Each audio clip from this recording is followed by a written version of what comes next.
राम राम। श्री नारायण एस्ट्रोधाम में मैं विनय द्विवेदी आप सभी का हार्दिक स्वागत करता हूं। आज का ये वीडियो है मांगलिक दोष के ऊपर। कहा जाता है कि यदि आपके कुंडली में प्रथम भाव, चतुर्थ भाव, सप्तम भाव, अष्टम भाव और द्वादश भाव में मंगल विराजमान है तो आपकी कुंडली में मांगलिक दोष है, ऐसा लोग कहते हैं। लेकिन इसमें मेरी राय कुछ अलग है। अगर आपकी कुंडली में इन भावों में मंगल महाराज विराजमान हैं तो वो आपका मांगलिक दोष बना रहे हैं, मंगल महाराज, या मांगलिक योग बना रहे हैं। इसीलिए मैंने अपने वीडियो का शीर्षक रखा है मांगलिक दोष या मांगलिक योग। दुनिया के 40 से 50% या 45% लोगों की कुंडली में मंगल महाराज पहले, चौथे, सातवें, आठवें और 12वें घर में विराजमान हैं। तो क्या सबके सब मांगलिक दोष से पीड़ित हैं? सबकी मैरिड लाइफ डिस्टर्ब है? सभी लोग अपने लाइफ पार्टनर से परेशान हैं? नहीं। क्यों? क्योंकि अब ये देखना होगा कि आपकी कुंडली में मंगल महाराज मांगलिक दोष बना रहे हैं या मांगलिक योग बना रहे हैं। तो आज मैं बात करूंगा कि आपकी कुंडली में मांगलिक योग है या दोष है, ये जानेंगे। और मांगलिक दोष यदि है तो उसका उपाय क्या है, अचूक उपाय जो सिर्फ आपको करना है, बताता हूं। और मांगलिक दोष कब स्वतः ही नष्ट हो जाता है कुंडली में, जिसके लिए आपको कुछ नहीं करना होता है, इस पर भी चर्चा करेंगे। तो चलिए वीडियो स्टार्ट करते हैं। तो मांगलिक दोष या योग बनाने वाले ग्रह कौन है? मंगल महाराज। तो सबसे पहले तो ये समझ लीजिए कि मंगल महाराज हैं कौन, क्योंकि जब तक हमें बेसिक से नहीं चलेंगे, बेसिक नॉलेज नहीं होगा, जो मांगलिक दोष या योग का निर्माण करने वाले मंगल महाराज हैं वो कौन हैं, वो किस चीज के कारक हैं, क्या तत्व है, तब तक आप रिलेट नहीं कर पाएंगे चीजों को। मैं इतने सरल भाषा में और इतने छोटे ही शब्दों में समझाने की कोशिश करता हूं कि जिससे आपको एस्ट्रोलॉजी नहीं आती है या आप एस्ट्रोलॉजी नहीं जानते हैं, जो लोग नहीं, वो भी चीज़ों को रिलेट कर सकें। हमारी हर वीडियो आप देखिए, लग्नेश बताऊंगा, जो मेरी वीडियो रेगुलर सुन रहे होंगे वो भी समझ गए होंगे लग्नेश कौन होते हैं, धनेश कौन होते हैं, सप्तमेश कौन होते हैं, समझ गए होंगे। चलिए, तो मंगल महाराज को पहले हमें समझना पड़ेगा। आज मंगल महाराज धरती पुत्र हैं, धरती मां के गर्भ से पैदा हुए मंगल महाराज धरती पुत्र हैं। धरती पुत्र क्यों कहा गया, इसके पीछे पौराणिक कथा है, वो बताऊंगा तो थोड़ा सा टाइम बहुत लंबा हो जाएगा वीडियो का। लेकिन आज का हमारा मेन पॉइंट है मांगलिक दोष या योग। तो चलिए, तो मंगल महाराज धरती पुत्र हैं, एनर्जी के कारक हैं, आपका साहस है, आपके पराक्रम हैं, आपके छोटे भाई हैं, भूमि हैं, जैसा बताया भूमि पुत्र, तो जो भूमि के कारक हैं मंगल महाराज, वाद विवाद के कारक, लड़ाई झगड़े के कारक मंगल महाराज, अस्त्र शस्त्र हथियार के कारक हैं मंगल महाराज, जितने भी काटने पीटने की चीज होती है ना, सब मंगल महाराज। यहां तक कि डॉक्टर भी मंगल महाराज के उसमें आते हैं, वो भी चीरते हैं ना, चीरते फाड़ते हैं। तो मंगल महाराज, डॉक्टर भी मंगल महाराज की कैटेगरी में आते हैं, अंडर में आते हैं। सेना, पुलिस, गार्ड, आग, क्योंकि अग्नि तत्व हैं, सब ये मंगल के अंडर में आते हैं। तो मंगल महाराज एनर्जी बताया हूं। तो अगर आपकी कुंडली में मंगल महाराज ना हो तो ना आपके अंदर एनर्जी रहेगी, ना साहस रहेगा, तो आप क्या कर पाएंगे? ऊर्जा ही नहीं रहेगी, क्या कर पाएंगे? कुछ नहीं कर सकते। तो भैया मंगल महाराज को कहीं तो आप बैठने देंगे ना, 1, 4, 7, 8, 12 के अलावा, तो भाई उनको भी तो जगह चाहिए, बिना उनके तो कुछ नहीं चलने वाला है। चलिए अब बात करते हैं, षट रिपु होती हैं, आप लोग समझते हैं हम लोग के जीवन में, काम, क्रोध, मद, मोह, मात्सर्य, षट रिपु कहा गया है। इनसे बैलेंस करके चलिए, इनको बहुत ज्यादा हावी मत होने दीजिए। तो काम, क्रोध, मद, मोह, मात्सर्य, इसमें क्रोध के कारक है मंगल महाराज। जो क्रोध आता है ना, क्रोध के कारक है मंगल महाराज। मांगलिक दोष या योग जो भी है कैसे बनता है, तो देखिए पहले घर में इसका कॉन्सेप्ट क्या है कि पहले, चौथे, सातवें, आठवें और 12वें घर में अगर बैठे हैं तो मांगलिक दोष हो गया। तो इसका कॉन्सेप्ट क्या है, कैसे आप ये समझें, तो ये है इसका रीजन। समझिए कि पहले घर में बैठे हैं मंगल महाराज की 3 दृष्टियां होती हैं, चौथी, सातवीं, आठवीं। तो यानी जहां पर मंगल महाराज बैठते हैं वहां से अपने से चौथे घर में, अपने से 7वें घर में, अपने से 8वें घर में दृष्टि डालते हैं, देखते हैं वहां पे। तो पहले ये समझिए दृष्टि, तो जैसे जैसे आपके लग्न पर मान लीजिए पहले भाव में अगर मंगल महाराज बैठे हैं तो वहां से उनकी चौथी दृष्टि पड़ेगी आपके परिवार पर, आपके परिवार भाव पर पड़ेगी। तो परिवार को क्या करता है आदमी, आप है मान लीजिए, तो आप क्या करेंगे, अपने परिवार को देखेंगे तो क्या करेंगे, प्रोटेक्टिव होंगे, प्रोटेक्ट करेंगे। तो चौथी दृष्टि उनकी क्या होती है, प्रोटेक्शन देती है, हर चीज को प्रोटेक्ट करती है, बचाती है। कोई भी आपदा आए, कोई भी परेशानी आए, कुछ भी आए, जहां भी उनकी चौथी दृष्टि होगी वहां पर वो प्रोटेक्शन देंगे, बचाव करेंगे।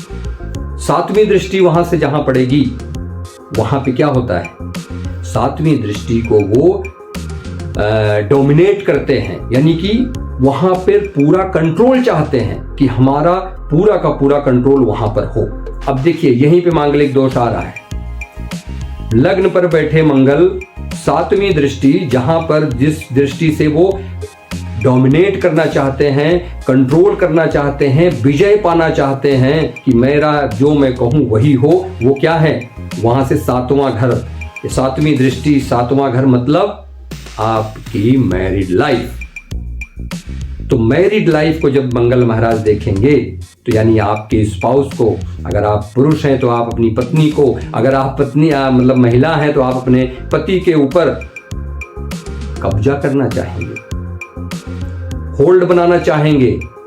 तो वहीं से प्रॉब्लम शुरू। क्यों? क्योंकि भाई ये शादी विवाह का जो बंधन है, जो मैरिड लाइफ है, वो प्यार से चलता है, कंट्रोल से नहीं।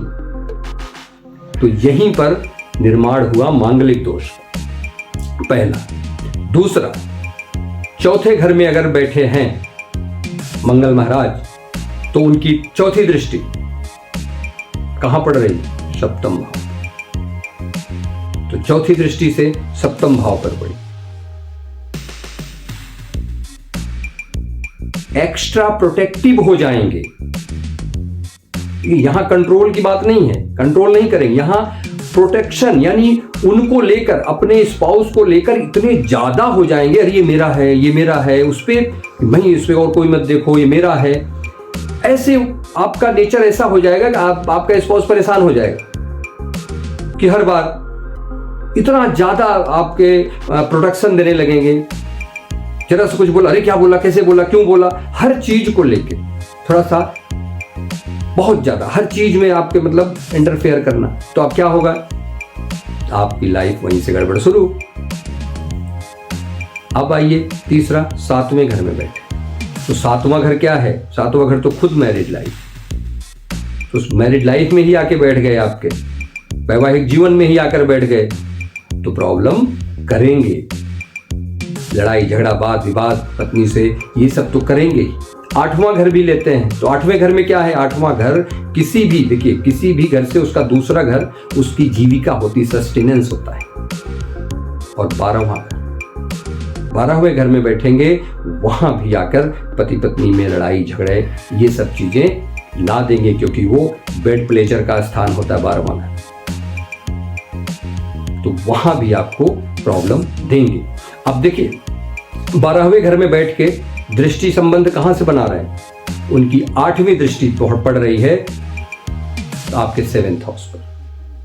कुल मिला के पहले, चौथे, 7वें और 12वें, यहां से चौथी दृष्टि, 7वीं दृष्टि, 8वीं दृष्टि सारी की सारी कहां पड़ रही है, 7वें भाव पर। 7वां भाव होता है आपका विवाह का, आपके वैवाहिक जीवन का। तो वहां पे जब एक्स्ट्रा एनर्जी कहीं पर भी आ जाएगी तो क्या होगा, ज्यादा एनर्जी जितनी है उससे बहुत ज्यादा एनर्जी आ जाएगी, तो क्या होगा, प्रॉब्लम्स होंगी। क्यों? क्योंकि आप दो लोग साथ चल रहे हैं, एक में बहुत ज्यादा एनर्जी और बहुत तेज भाग रहा है, एक धीरे धीरे चल रहा है, तो क्या होगा, दोनों का साथ छूटेगा ना। एक में बहुत ज्यादा एनर्जी, एक में एनर्जी नहीं। इसीलिए कहा जाता है कि एक मांगलिक है, दूसरे मांगलिक से शादी करा दीजिए तो मांगलिक दोष खत्म हो जाता है। क्यों? क्योंकि दोनों की एनर्जी सेम हो जाती है। दोनों की एनर्जी सेम, तो जितना आप दौड़ो उतना मैं दौड़ रहा हूं। चलिए, एक मांगलिक कह रहा है दूसरे से कि मैं दौड़ रहा हूं, कह रहा है मैं तुमसे भी आगे दौड़ रहा हूं। आइए, कितना आगे आएंगे। तो ये होता है मांगलिक की मांगलिक से शादी कराना। मंगल महाराज 12वें घर में बैठ के जब 8वीं दृष्टि डालेंगे आपके वैवाहिक जीवन में, तो क्या करते हैं? 8वां घर होता है छुपी हुई चीजों का। 8वां घर यानी 8वीं दृष्टि, 8वां घर, 8वां घर होता है छुपी हुई चीजों का, हिडन चीजों का। तो मंगल 12वें घर में बैठ के आपके वैवाहिक जीवन में छुपी हुई चीजों को, आपके स्पाउस के अतीत को ढूंढना शुरू करेंगे। क्या करती थी, कहां थी, क्या करते थे आप, क्या थे, बहुत सारी चीजें जो उनको नहीं पता है वो जानने की कोशिश करेंगे, जिसकी वजह से आपकी मैरिड लाइफ में प्रॉब्लम्स आएंगी। तो ये तो हो गया उनकी दृष्टियां। अब आते हैं कि हमारी कुंडली में मांगलिक दोष है या मांगलिक योग है, इस पर हम बात करते हैं, मेन पॉइंट पर आते हैं। तो देखिए, पहले तो ये समझ लीजिए, यदि मंगल महाराज पृथ्वी तत्व की राशि में है और अग्नि तत्व की राशि में, जैसे अगर मंगल महाराज पृथ्वी तत्व की राशि में हैं और अग्नि तत्व की राशि में हैं, तो मांगलिक योग का निर्माण करते हैं, ना कि मांगलिक दोष का। मांगलिक योग होता है ऐसे आदमी एक लीग से ऊपर जाते हैं, उनके अंदर बहुत एनर्जी होती है। और यदि मंगल जल तत्व की राशि में हुए और वायु तत्व की राशि में, तो जल तत्व मतलब 4, मतलब कर्क, वृश्चिक और मीन, इन 3 राशियों में अगर हैं जल तत्व और वायु तत्व, वायु मतलब मिथुन राशि, तुला राशि और कुंभ राशि, अगर इन राशियों में हैं तो मांगलिक दोष का निर्माण है। और पृथ्वी तत्व और अग्नि तत्व की राशि, अग्नि तत्व 1, 5, 9 मतलब मेष राशि में है, सिंह राशि में है और धनु राशि में है, तो मांगलिक योग का निर्माण करेंगे। दूसरा पृथ्वी तत्व की राशि, दूसरा यानी वृषभ, कन्या और मकर राशि, तो मांगलिक योग का निर्माण करते हैं। जैसा कि मैंने अभी बताया कि ऐसे आदमी हर अपने जो उनका स्टेटस होगा उससे एक कदम आगे जाएंगे। जो भी उनका स्टार्टिंग से स्टेटस रहा होगा, आप लाइफ में देखिए एक स्टेप आगे जाएंगे। आई होप कि आप लोग समझ गए होंगे कि मांगलिक दोष और मांगलिक योग। मांगलिक दोष होगा तो आपके वैवाहिक जीवन में ही समस्याएं क्यों आती हैं, जैसा कि मैंने बता दिया कि आपके सप्तम दृष्टि जब पड़ेगी आपके मंगल की, चाहे जो सी भी हो, चौथी, 7वीं, 8वीं कोई भी हो, तो मैरिड लाइफ में प्रॉब्लम देंगे। और यदि गुरु महाराज की दृष्टि पड़ जाती है सप्तम भाव में, तब भी कहा जाता है कि मंगल दोष स्वतः ही नष्ट हो जाता है। अब इनसे बचने का क्या उपाय है? ये बहुत अच्छा एक लॉजिक, आपको एक कथा सुनाता हूं, आप समझिएगा, सुनिएगा इसको। मंगल महाराज किसका अवतार माना गया है? नरसिंह अवतार। कितनी क्रूरता थी जब वो उन्होंने पूरा सीना ऐसे फाड़ दिया था, कितना तो चीर फाड़ करने वाले यानी डॉक्टर उसी में आते हैं। तो मंगल महाराज नरसिंह अवतार, क्रूरता बहुत, जब अपने वो डिस्ट्रक्शन पे आएंगे तो पूरा सब कुछ फिनिश कर देते हैं। यानी कि जब देखिए आपको गुस्सा आता है, जब आपका बहुत हावी होता है तो आप कुछ भी कर सकते हैं, तो वो खराब मंगल के लक्षण है जब आप गुस्से में कुछ भी कर सकते हैं। तो अब इनको शांत कैसे होंगे? इनको शांत कौन कर सकता है? तो कुंडली में मंगल महाराज के शत्रु कौन हैं? बुध महाराज। बुध कौन है? भगवान विष्णु के अवतार हैं, महात्मा बुद्ध कहे गए ना। तो बुध भगवान विष्णु जी के अवतार हैं। तो ये कब से दुश्मन बने अगर इसकी कहानी सुनी जाए तो जब भस्मासुर को शिव जी ने वरदान दिया कि तुम जिसके भी सर पर हाथ रखोगे वो भस्म हो जाएगा, तो पहला ट्राई किसको करने लगे? भगवान शिव जी के ही ऊपर। भैया आप पे भी देखो कि ये सही है कि नहीं। अब भगवान शिव जी भागने लगे, अरे भाई ये तो हम ही को भस्म करने पे लग गया। भाग के गए कहाँ? भगवान विष्णु के पास जो सृष्टि को चलाने वाले हैं। तो विष्णु भगवान जी से कहा कि भाई ऐसा है, मैंने तो दे दिया भाई, भगवान तो भोलेनाथ है। तो उन्होंने बोला ऐसा तो वरदान दे दिया, लेकिन अभी तो हमारे ही पीछे पड़ गए। तो क्या किया उन्होंने? बोला ठीक है मैं देखता हूँ। उन्होंने मोहिनी रूप धारण किया और नृत्य करते करते इनको ही अपने सर पर हाथ रख के भस्म कर दिया। तो जो भस्म करना, डिस्ट्रक्शन का जो काम आया वो मंगल महाराज, यानी जो भस्मासुर के अंदर जो डिस्ट्रक्शन करने का, खत्म करने की भावना आई, वो मंगल, खराब मंगल, बिगड़े मंगल के कारण। तो मंगल और इधर विष्णु भगवान ने आके उनको खुद ही भस्म किया। तो यानी तभी से वो उनके, अगर इसको ऐसे रिलेट करते हैं हम लोग, तो वो उनके दुश्मन माने। और बुध महाराज हमारी कुंडली में किस चीज के कारक हैं? वाणी के, कम्युनिकेशन के, बोलने के कारक हैं। तो यदि हम अपने बुध को सही कर लें, अपने मरकरी को सही कर लें, तो हम मंगल, हमारे खराब मंगल को काफी हद तक हम सही कर सकते हैं। जैसे आप एग्जाम्पल देखिए, मेरा एग्जाम्पल एकदम सीधा होता है। आपको कोई कहता है कि आप तो एक नंबर के पागल आदमी हैं, बेवकूफ आदमी। गुस्से में आया आदमी कोई आपसे कह रहा है कि आप एकदम पागल आदमी हैं, आप एकदम से बेवकूफ आदमी हैं, तो आप लड़ने लगिए? नहीं, आप उसमें बुध महाराज को यूज करो। अपनी वाणी से निकलिए, हाँ मैं तो एकदम पागल आदमी हूं। दिमाग लगाइए, बुद्धि लगाइए, बुद्धि महाराज, और वाणी आपका कम्युनिकेशन करिए, हाँ मैं एकदम पागल आदमी हूं, मैं महामूर्ख हूं, बेवकूफ हूं। बताइए तो क्या करेगा आदमी? लड़ेगा आपसे?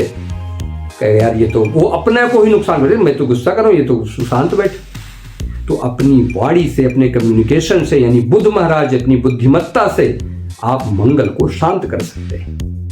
एक मैंने एग्जाम्पल दिया है जिससे कि हम लोग आसानी से समझ सकें। कोई भी एक तरफ से आया, मंगल आया, आपके खराब मंगल आ रहे हैं, आपको मारने के लिए आ रहे हैं, गुस्से में आ रहे हैं, आपके यहाँ भाई क्या हुआ? आप उस टाइम अपने बुद्धि का इस्तेमाल करके, यानी बुध महाराज को आप आगे ला दीजिए। आप नारद जी को जानते होंगे। नारद जी यानी बुध महाराज, मैंने बताया नारायण जी भगवान विष्णु महाराज के, विष्णु जी के अवतार। तो नारद जी कहीं ना कहीं कम्युनिकेटर का काम करते थे भाई। उस टाइम के आप मान चलिए न्यूज, यानी कि ये क्या बोलते हैं उसको, मीडिया। उस टाइम के मीडिया नारद महाराज थे। यहाँ राक्षसों के पास गए, वहां भी नारायण नारायण, भगवान विष्णु का नाम यानी बुध महाराज लाए, अपनी वाणी में लाए। मंगल शांत, राक्षस हैं, राक्षस के अंदर अगर वो क्रूरता है, वो वाला शांत हो गया। अच्छा चलिए ठीक है, नारायण नारायण कर रहा है। देवताओं के पास गए, वहां भी नारायण नारायण। तो अगर आपके मंगल आपको परेशान कर रहे हैं तो आप भगवान विष्णु की शरण में जाइए, ओम नमो नारायणाय का जप करते रहिए, तो आपके मंगल शांत हो जाएंगे। बाकी तो आप लोगों को बहुत सारे उपाय पता ही होंगे। गंधर्व विवाह करा दीजिए, तो पेड़ से विवाह करा दीजिए, तो वो सब एक अलग कंसेप्ट है कि वो आप उनको एनर्जी को, अगर एक मांगलिक दूसरा मांगलिक नहीं है, उनसे शादी अगर हो गई है तो ऐसा कहा जाता है। बहुत जगह तो भैंसे से शादी कराई जाती है। और दूसरा भी है कि लड़कियों की शादी शालिग्राम भगवान से की जाती है, और लड़कों की शादी जो है तुलसी माता से की जाती है, तुलसी के वृक्ष से की जाती है। तो इससे भी मांगलिक दोष शांत होता है। ये सब तो आपको पता ही है, लेकिन मैं ये जो नई चीज टेक्निक बताया आपको, उसके पीछे का लॉजिक भी बताया। ओम नमो नारायणाय, भगवान विष्णु की शरण में जाइए, 100% मंगल आपके शांत होंगे। तो चलिए आप ये देखिए कि आपके मंगल आपकी कुंडली में मांगलिक दोष बना रहे हैं या मांगलिक योग बना रहे हैं, ये कमेंट बॉक्स में जरूर बताइएगा। चलिए मिलते हैं अगली वीडियो में। भगवान मंगल जी सबका मंगल करें। नमस्कार।